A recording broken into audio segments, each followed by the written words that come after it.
नमस्कार साथियों, वंदना अकेडमी में आपका स्वागत है। मैं वंदना मुदगल। अगर आप सुपर टेट, सी टेट या यूपी टेट किसी भी एग्ज़ाम की तैयारी कर रहे हैं तो हमारे चैनल को सब्सक्राइब करें। हमारे चैनल पर आपको बिल्कुल फ्री में तैयारी कराई जाएगी। आपको आज से ईवीएस की डेली क्लास मिलेगी, तो बेल आइकन दबाना बिल्कुल न भूलें ताकि मैं जब भी नई वीडियो डालूँ तो आपको उसका नोटिफिकेशन मिल जाए। और साथियों, हमारा जो यूपी टेट का नोटिफिकेशन है वो आपको अक्टूबर में मिल सकता है, यानी अक्टूबर में आने की उसकी पूरी संभावना है और दिसंबर में उसका एग्ज़ाम भी होने की संभावना है। तो अपनी तैयारी अच्छे से कीजिए, क्योंकि जैसे ही आपका यूपी टेट होगा वैसे ही आपको सुपर टेट की वैकेंसी देखने को मिल सकती है। और ये आपकी जो सुपर टेट की वैकेंसी होगी वो बहुत ज़्यादा मतलब पदों पर होगी। बहुत ज़्यादा पद इसके आएंगे, क्योंकि 5 साल से इसकी कोई भी वैकेंसी नहीं आई है। तो चलो शुरुआत करते हैं। आज हम पढ़ेंगे देशांतर रेखाएं। पिछली वीडियो में हमने अक्षांश रेखाएं पढ़ी थी। अगर आप चैनल पर नए हैं तो चैनल को सब्सक्राइब करें, और जिसने भी अक्षांश की वीडियो नहीं देखी है तो आप उस वीडियो को देख सकते हो। आज हम बात करेंगे अक्षांश रेखाएं। और अक्षांश रेखाएं क्या होती है? ध्रुवों को मिलाने वाली रेखाओं को देशांतर रेखाएं कहा जाता है। ये ग्लोब पर उत्तर से दक्षिण की ओर खींचे जाने वाली काल्पनिक रेखाएं हैं। ठीक है, यानी जो देशांतर रेखाएं होती हैं वो क्या होती हैं? यानी ध्रुवों को मिलाने वाली। और अक्षांश रेखाएं हमने बताया था कि जो हमारी भूमध्य रेखाएं होती है उसके समानांतर खींची जाने वाली रेखाएं अक्षांश रेखाएं होती हैं। और हमारी जो ये देशांतर रेखाएं होती हैं ये दोनों ध्रुवों को मिलाने वाली, यानी उत्तरी ध्रुव को दक्षिणी ध्रुव से मिलाने वाली रेखाओं को क्या कहते हैं? देशांतर रेखाएं कहते हैं। अभी हम मैप के द्वारा इसको अच्छे से समझेंगे। मैप से जब हम समझेंगे तो अच्छे से समझ में आएगा कि हमारा उत्तरी ध्रुव कौन सा है, दक्षिणी ध्रुव कौन सा है, और कैसे हम रेखाएं खींचते हैं। ठीक है, फिर हमारा इनकी संख्या 360 होती है। अब इनकी संख्या 360 कैसे होती है ये भी हम मैप से ही समझेंगे। पृथ्वी पर दो अक्षांशों की कोणीय दूरी को देशांतर कहा जाता है। ये रेखाएं समानांतर नहीं होती है। ये रेखाएं उत्तरी और दक्षिणी ध्रुव पर एक बिंदु पर मिल जाती हैं, यानी दक्षिणी ध्रुव पर भी ये जो रेखाएं होती हैं वो एक बिंदु की समान हो जाती हैं, और हमारे उत्तरी दक्षिणी दोनों ध्रुवों पर। ध्रुवों से विषुवत रेखा की ओर बढ़ने पर देशांतरों के बीच की दूरी बढ़ती है। यानी जब हम ध्रुवों से विषुवत रेखा की ओर आएंगे तो देशांतरों की दूरी क्या है? वो बढ़ेगी। और जब हम विषुवत रेखा से ध्रुवों की ओर बढ़ने पर देशांतरों के बीच की दूरी घटती है। यानी विषुवत रेखा से जब हम ध्रुवों की ओर जाएंगे तो देशांतरों की दूरी घटती है।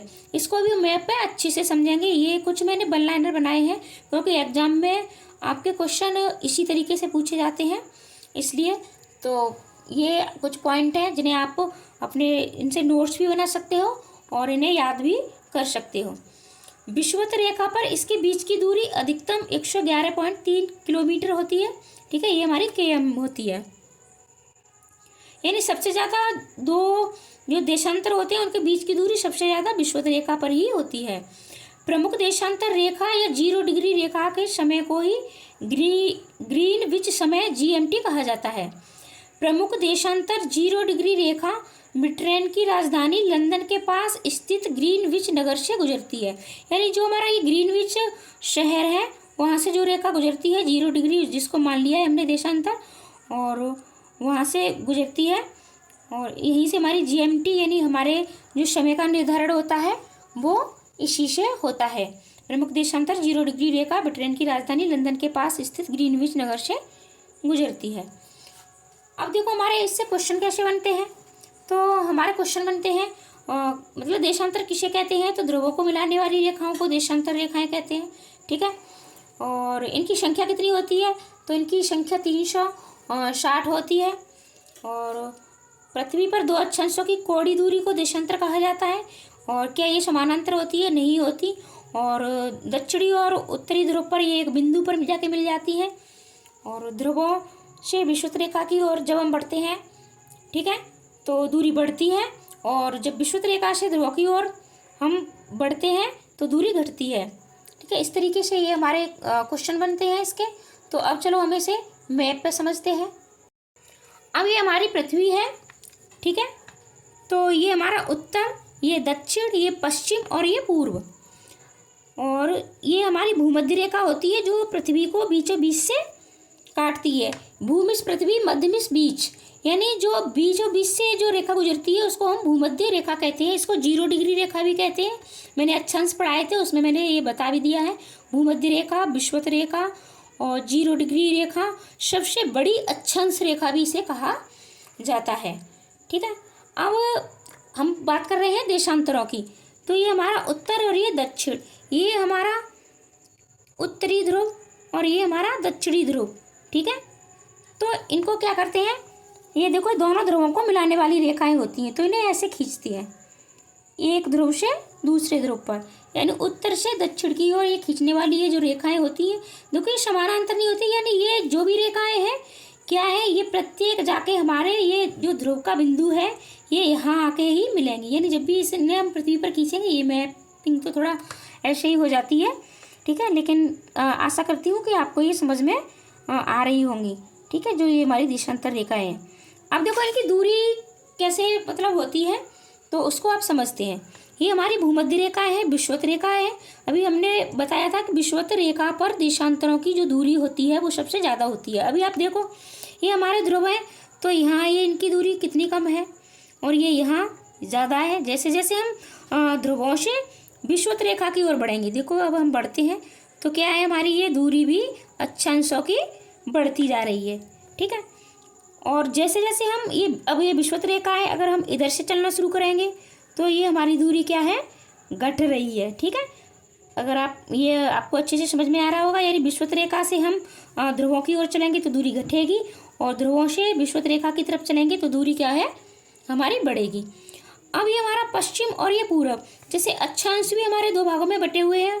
ठीक है, यानी विषुवत रेखा से ऊपर चलते हैं और इससे नीचे यानी उत्तरी भाग में और दक्षिणी भाग में, ऐसे ही ये हमारे अक्षांश है। तो ये हमारा पश्चिमी भाग और ये पूर्वी भाग।